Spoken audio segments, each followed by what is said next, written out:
के bell icon को दबाकर ऑल का ऑप्शन जरूर सेलेक्ट कर लें।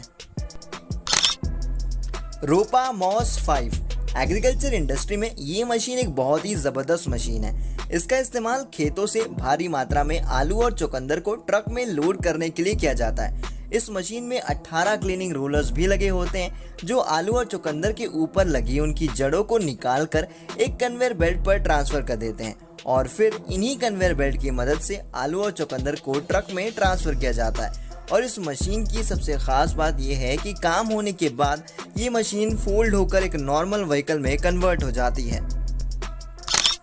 इसे की सेनोई PR-J8 इस मशीन को खास करके धान के खेतों में इस्तेमाल करने के लिए बनाया गया है। हाथों से धान की रोपाई करने में काफ़ी मेहनत और बहुत सारा वक्त लगता है, मगर इस मशीन की मदद से इस काम को बड़ी आसानी से किया जा सकता है। इस मशीन को ऑपरेट करने के लिए सिर्फ एक व्यक्ति की ही ज़रूरत पड़ती है। इसमें स्पेशल ट्रेज लगी होती हैं जिसमें स्प्राउट यानी कि धान को रखा जाता है और ये मशीन इस ट्रे से स्प्राउट यानी कि धान को कलेक्ट करती हैं और खेतों में लगाती चली जाती हैं।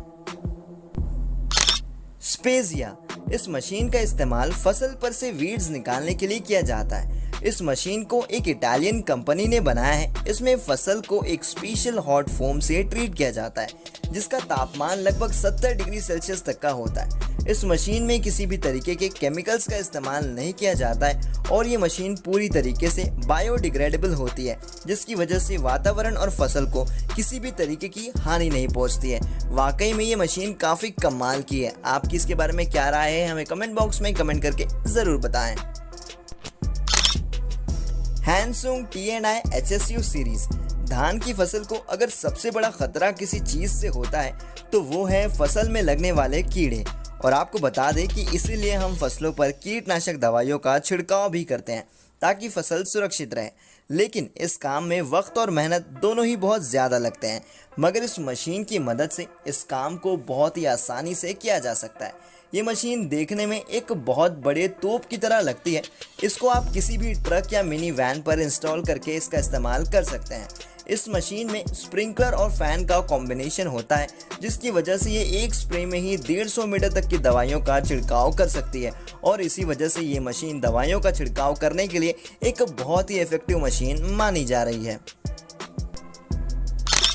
प्लोइगर B2-140E इस मशीन का इस्तेमाल ग्रीन बीन और सोयाबीन को खेतों से निकालने के लिए किया जाता है। इस मशीन में एक स्पेशल डिज़ाइन फ्रेम लगा होता है जो बीन्स को बिना डैमेज पहुंचाए फटाफट ज़मीन से निकालता चला जाता है। इस मशीन को आप किसी भी खेत में इस्तेमाल कर सकते हैं क्योंकि ये एक एडजस्टेबल मशीन है जो कि जगह के हिसाब से अपने साइज़ को एडजस्ट कर लेती है, जो कि वाकई में काबिल तारीफ है।